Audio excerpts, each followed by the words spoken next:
على رسوله الكريم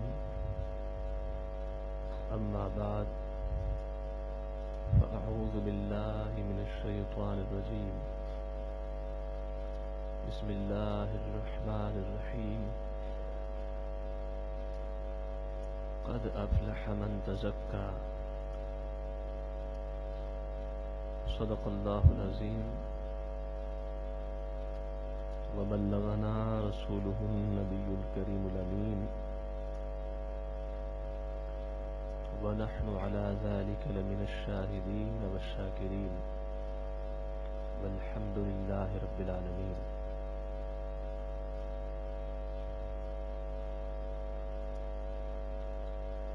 اللہ تعالی کی توفیق سے اور اس کے احسان سے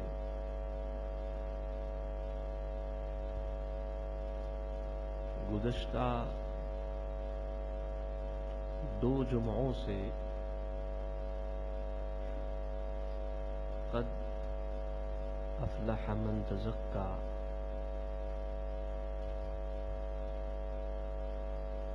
کی تفسیر کے زاویے سے خطاب ہو رہا ہے.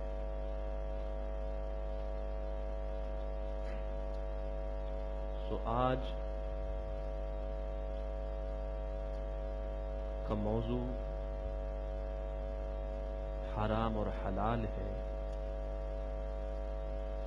قد افلح من تزکا کی روشنی میں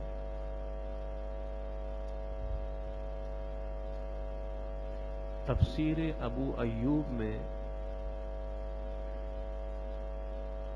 تزکا کی ایک اور تفسیر کی گئی کہ تحقیق وہ شخص کامیاب ہوا جو پاک ہوا بے استعمال الحلال و اجتناب عن الحرام.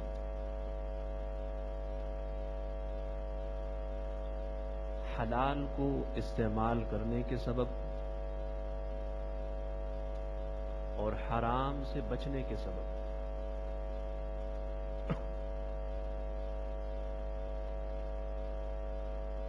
تو حرام سے جو شخص بچتا ہے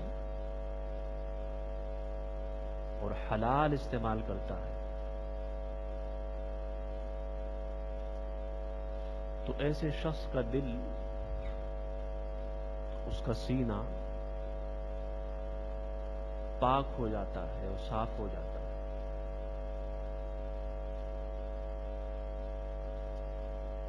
حرام اور حلال کے مابین فرق کرنا اس طور پہ کہ اپنے آپ کو حرام سے بچانا اور فقط حلال استعمال کرنا، حلال یوز کرنا، یہ انسان کو بہت بلند مقام تک پہنچا دیتا ہے. اور یہ اللہ تعالی سے دوستی اور محبت کی بنیاد اور فاؤنڈیشن ہے. حرام سے اپنے آپ کو بچانا اور فقط حلال استعمال کرنا، یہ بنیاد ہے ولایت کی، فاؤنڈیشن ہے ولایت کا، اللہ سے دوستی کا، اس کے رسول سے دوستی کا. قرآن کریم نے، اللہ پاک نے اور مختلف احادیث میں حضور علیہ السلام نے اہل ایمان کو یہی حکم دیا کہ وہ حلال استعمال کریں اور اپنے آپ کو حرام سے بچائیں. حدیث پاک میں ہے، حضور علیہ السلام نے فرمایا کہ طلب الحلال فریضۃ علی کل مسلم کہ حلال طلب کرنا، حلال کمانا یہ فرض ہے، اوبلیگیٹری ہے، لازم ہے، واجب ہے ہر مسلمان پر۔ اور وہ فیمس حدیث اس بارے میں کہ طلب العلم فریضۃ علی کل مسلم۔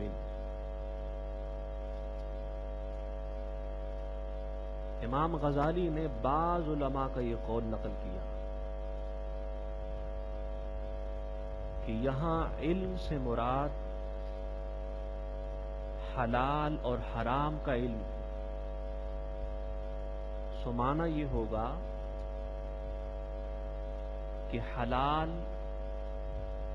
اور حرام کا علم حاصل کرنا یہ ہر مسلمان پر فرض ہے کہ وہ جانے کہ حلال کیا ہے اور حرام کیا ہے۔ حرام اس لیے جانے کہ اپنے آپ کو بچا سکے، اور حرام اس لیے جانے تاکہ اس کو یوز کر سکے، استعمال کر سکے۔ حدیث پاک میں ہے، حضور صلی اللہ علیہ وسلم نے فرمایا کہ من سعى فی عیالہ فی حلہ فہو کالمجاہد فی سبیل اللہ، کہ جو شخص اپنے اہل و عیال کے لیے، بال بچ کے لیے حلال کماتا ہے، کوشش کرتا ہے، تو وہ اس شخص کی طرح ہے جو اللہ کی راہ میں جہاد کرتا ہے، لڑتا ہے۔ اور فرمایا من طلب الدنیا حلالا فی عفاف کان فی درجۃ الشہداء، کہ جس شخص نے حلال کمایا اور اس نے اپنے آپ کو حرام سے بچایا، تو وہ شہداء کے درجے میں اللہ تعالیٰ اس کو وہ لیول عطا کرے گا جو ایک شہید کا ہوتا ہے۔ اور ایک حدیث میں حضور صلی اللہ علیہ وسلم نے فرمایا کہ من اکل الحلال 40 یوما نور اللہ تعالی قلبہ وأجرى ينابيع الحكمة من قلبه على لسانه، کہ جس شخص نے 40 دن تک 40 days 40 دن تک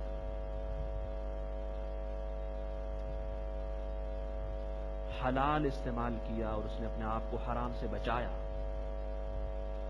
تو اللہ پاک اس کے دل کو روشن فرما دیتا ہے اور اس کے دل سے اس کی زبان پر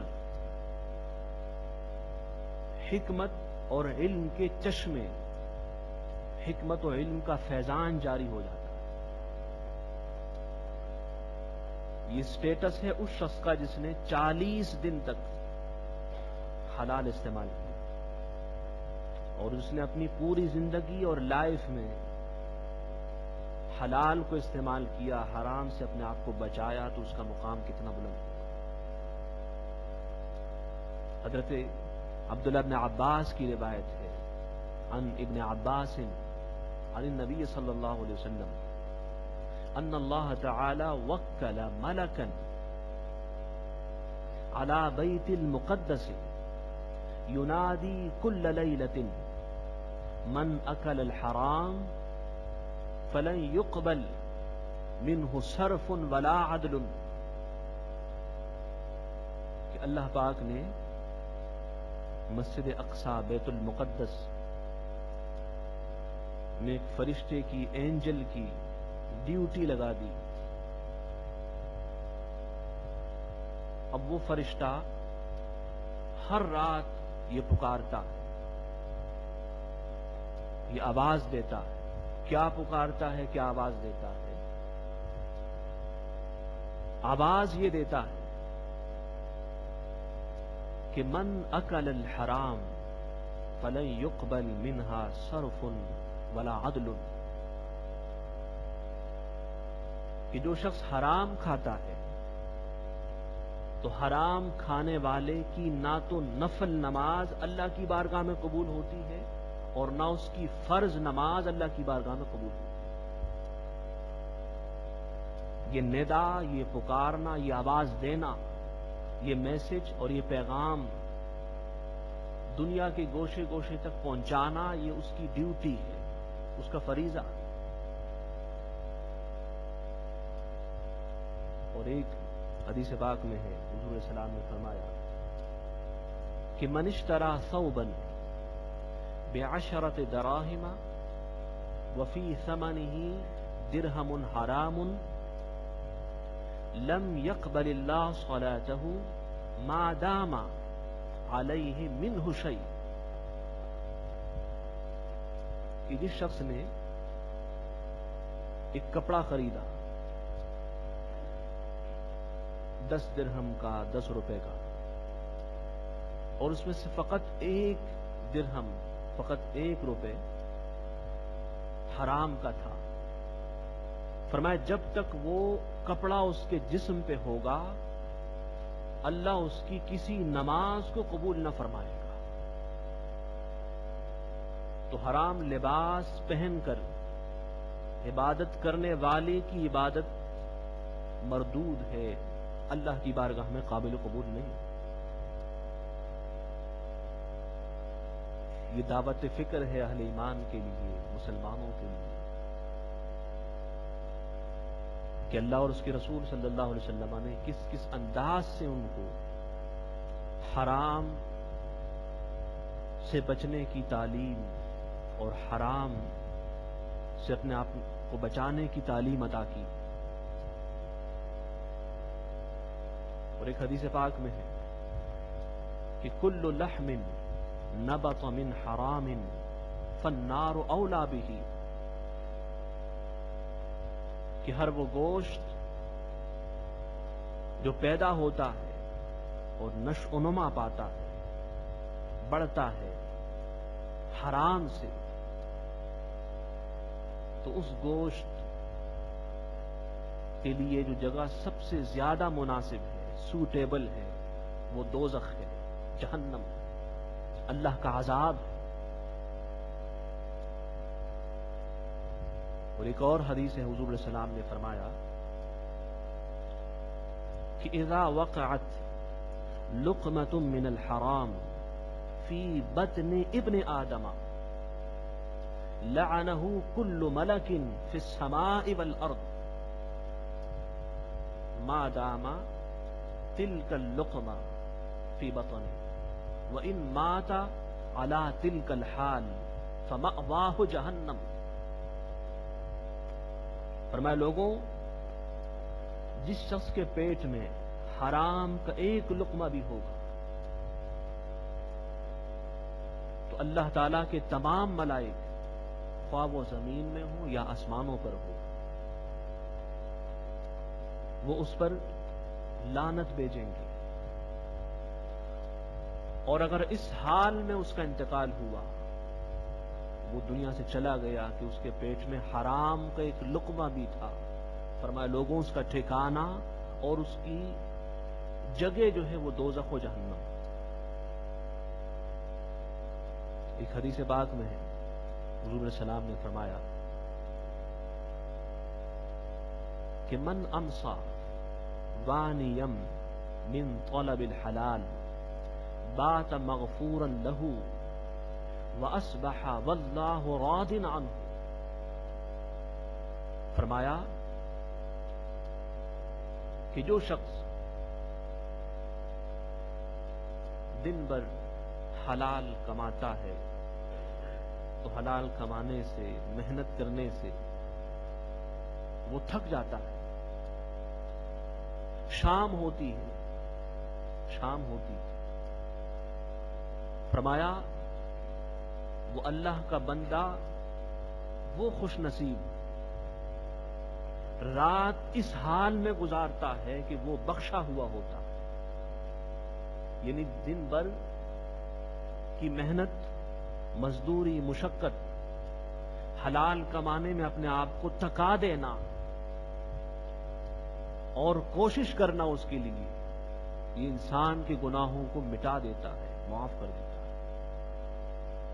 فرمایا رات اس حال میں تھی کہ وہ بخشا گیا. وَأَصْبَحَ وَاللَّهُ عَنْهُ رَاضٍ، اور جب صبح ہوگی، صبح کا وقت ہوگا تو اللہ اس سے راضی ہوگا. رات کو گناہ معاف ہوئے اور دن میں اللہ راضی ہو گیا. تو حلال کھانے سے، کمانے سے اللہ راضی ہوتا ہے، اللہ کا رسول راضی ہوتا ہے. اور حرام کھانے کمانے سے اللہ ناراض ہوتا ہے، اللہ کا رسول ناراض ہوتا ہے.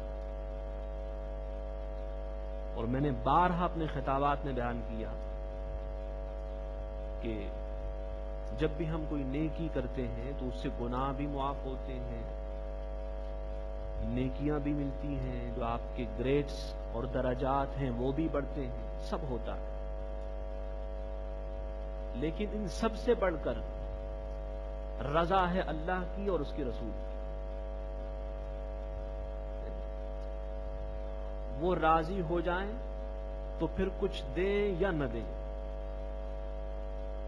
وہ راضی ہو جائیں تو نیکیاں خود ملیں گی، گناہ خود معاف ہوں گے، گریڈز اور درجات خود بڑھیں گے. تو ہر مومن یہی چاہتا ہے کہ اللہ راضی ہو، اس کا رسول راضی ہو صلی اللہ علیہ وسلم. تو رضا کے جیسے اور بہت سارے ذرائع ہیں، ان میں سے ایک اپنے آپ کو حرام سے بچانا بھی ہے. اور ایک حدیث پاک میں ہے، حضور صلی اللہ علیہ وسلم نے فرمایا الکاسب حبیب اللہ، لوگوں حلال کمانے والا شخص اللہ کا دوست ہے، اللہ کا دوست.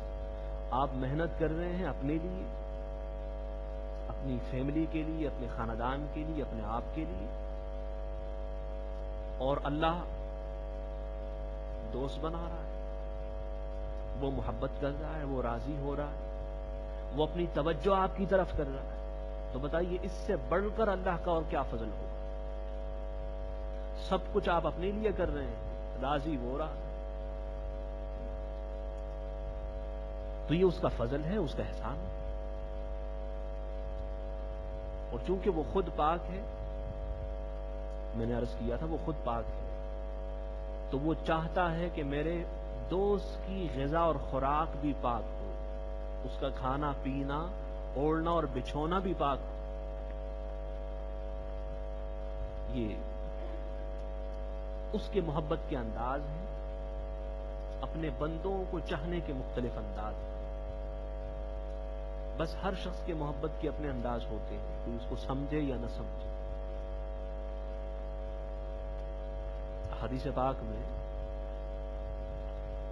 حضور علیہ السلام نے بار بار صحابہ کو اس کی تعلیم دی، ان کو اس کی طرف راغب کی، اس کے فضائل بیان کیے، اس کے محامد و محاسن بیان کیے، تاکہ لوگ اپنے آپ کو حرام سے بچا لیں.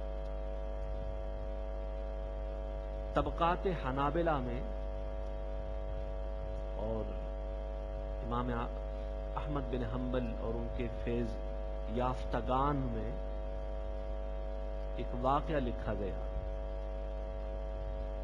محمد بن منصور بن داؤد الطوسی کا، جو کہ شاگرد رشید ہیں سیدنا امام احمد بن حنبل کے، بڑے متقی ہیں، پائس ہیں، زاہد و عابد ہیں، عالم ہیں، بعمل ہیں. انہوں نے اپنا ایک واقعہ خود بیان کیا، اپنی سٹوری بیان کی کہ میں نے ایک دن روزہ رکھا، صمت یومن، ایک دن روزہ رکھا، وعزمت،